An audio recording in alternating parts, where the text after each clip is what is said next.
wabarakatuh.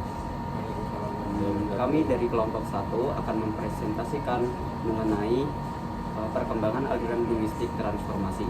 Sebelum memasuki materi, alangkah baiknya untuk memperkenalkan diri. Baik, dari saya pribadi, perkenalkan, nama saya Ahmad Zubair dengan NIM 2402020091 dan rekan saya. Saya Ferawati Stompul dengan NIM akhir 086.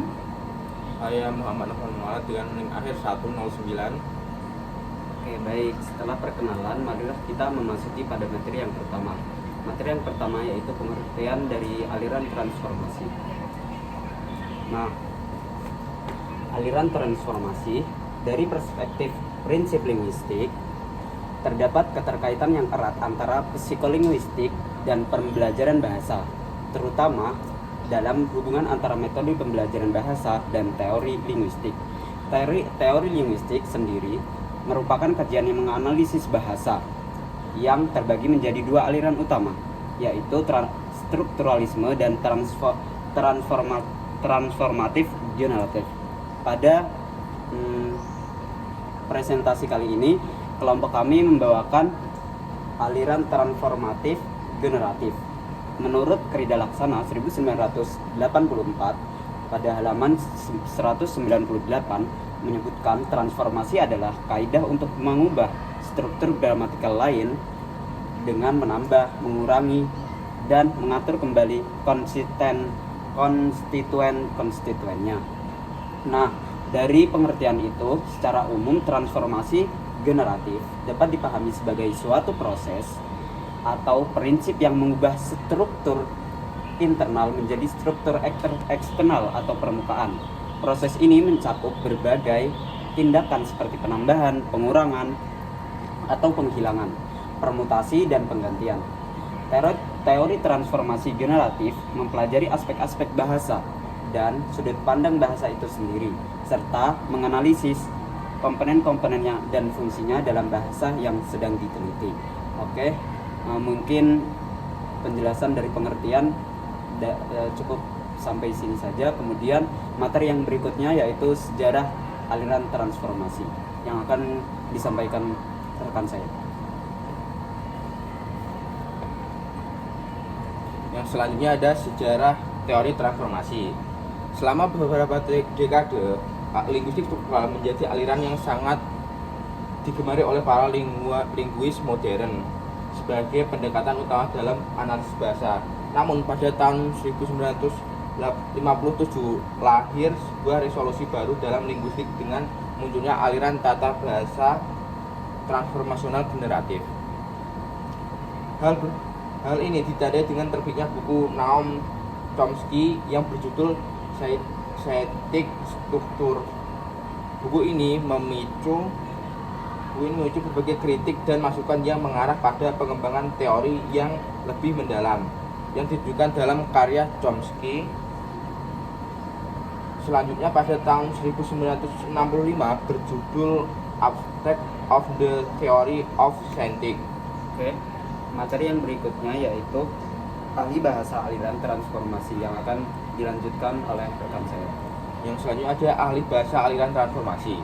Ahli bahasa yang menganut aliran transformasional meliputi nama-nama terkemuka seperti Chomsky, Postall, Foot, Hell, Palmeter, dan banyak lainnya. Sebelum beliau beralih ke bidang lainnya, konsep-konsep linguistik modern yang dikemukakan oleh Chomsky, khususnya teori transformasi generatif, mulai bergema di Indonesia pada akhir tahun 1950-an.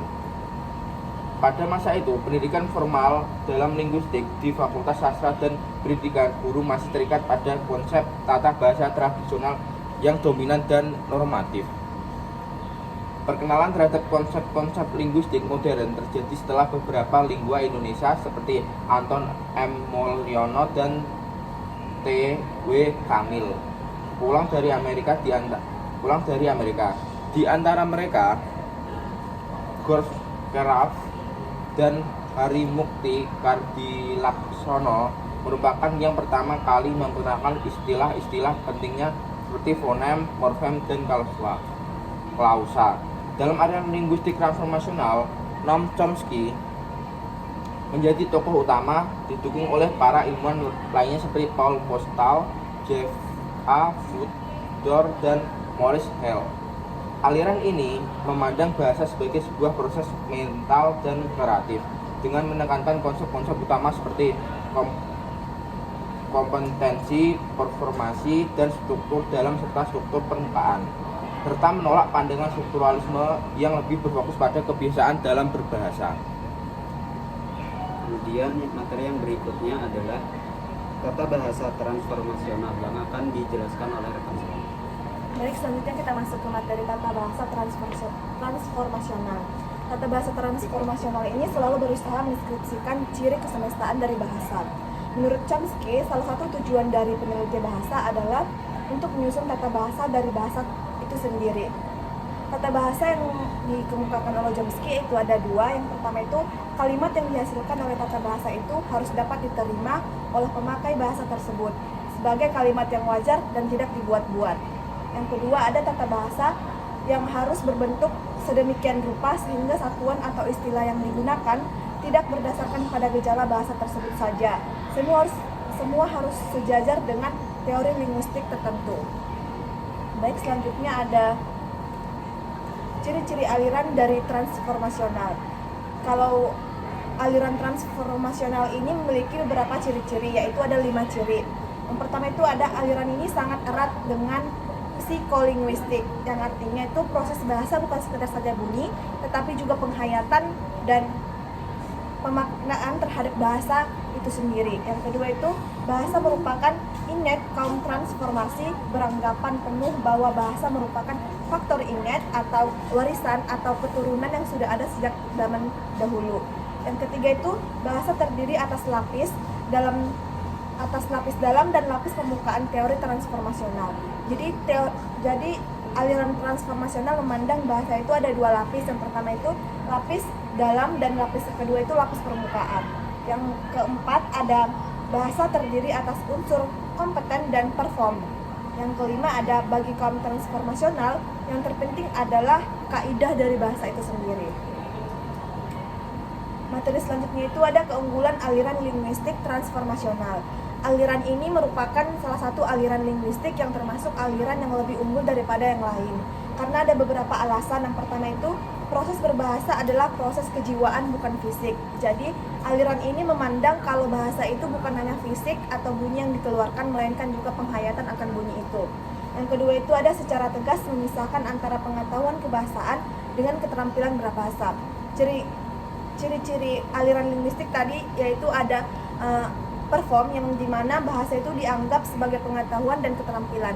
Pengetahuan dan keterampilan ini adalah 2 hal yang berbeda. Dimana seseorang memiliki kemampuan berbahasa, berarti dia memiliki pengetahuan berbahasa juga. Yang ketiga itu ada dapat membentuk konstruksi lain secara kreatif berdasarkan kaidah yang ada. Jadi bahasa itu dianggap pada aliran linguistik itu mampu menciptakan konstruksi lain. Jadi satu bahasa mampu menciptakan bahasa lainnya. Yang keempat itu ada dengan pembeda kalimat inti dan transformasional dapat dipilah antara substansi dan perwujudan. Jadi dalam bahasa itu ada yang namanya substansi dan perwujudan dari bahasa itu sendiri. Substansi itu biasanya merujuk pada bahasa awalnya, dan perwujudan itu contoh ataupun rujukan kedua dari bahasa itu sendiri. Yang terakhir itu ada dapat menghasilkan kalimat yang tak terhingga banyaknya karena gramatiknya bersifat generatif. Artinya bahasa pada aliran linguistik transformasional ini mampu menghasilkan bahasa yang lebih banyak dari satu bahasa saja. Contohnya itu misalnya saya pergi ke ibu memakai baju, bisa memunculkan bahasa lain, baju dipakai ibu. Selanjutnya ada kelemahan aliran linguistik transformasional. Kelemahannya ada 3. Yang pertama itu tidak mengaku eksistensi klausa sehingga tidak dapat memilah konsep klausa dan kalimat. Yang kedua itu bahasa mereka innate, walaupun manusia memiliki innate berbahasa, tetapi jika tidak dibiasakan atau tidak dilatih, maka mustahil akan bisa dalam perwujudan bahasanya. Yang terakhir itu ada setiap kebahasaan selalu dikembalikan kepada deep struktur, artinya kembali lagi kepada struktur pada teori-teori tertentu. Selanjutnya ada pengaplikasian atau penerapan. Selanjutnya saya serahkan kepada moderator. Baik, setelah pemaparan dari beberapa materi, Eh, Materi yang berikutnya yaitu pengaplikasian atau penerapan. Pada bagian ini, kelompok kami memberikan satu contoh kalimat, yaitu saya membuka pintu. Pada kalimat transformasi dari kalimat inti saya membuka pintu dapat menjadi beberapa bagian atau bentuk macam kalimat. Yang pertama yaitu kalimat pemasifan. Jadi pada kalimat saya membuka pintu dapat dipasifkan menjadi pintu dibuka oleh saya atau pintu saya buka. Kemudian yang kedua yaitu dapat berubah menjadi pengingkaran dengan adanya tambahan kata tidak, yang dengan hasilnya saya tidak membuka pintu. Kemudian yang ketiga yaitu dalam bentuk kalimat perintah yang menjadi bukalah pintu itu. Yang keempat yaitu dalam bentuk pertanyaan dengan ditandai adanya kalimat tanda tanya. Sehingga kalimat tersebut menjadi siapa yang membuka pintu itu. Kemudian yang kelima yaitu pelepasan yang menjadi buka pintu, dan yang terakhir yaitu pintu buka atau menjadi inversi.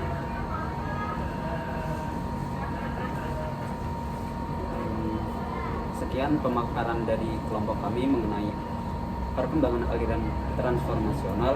Mungkin cukup sekian dan terima kasih. Wassalamualaikum warahmatullahi wabarakatuh.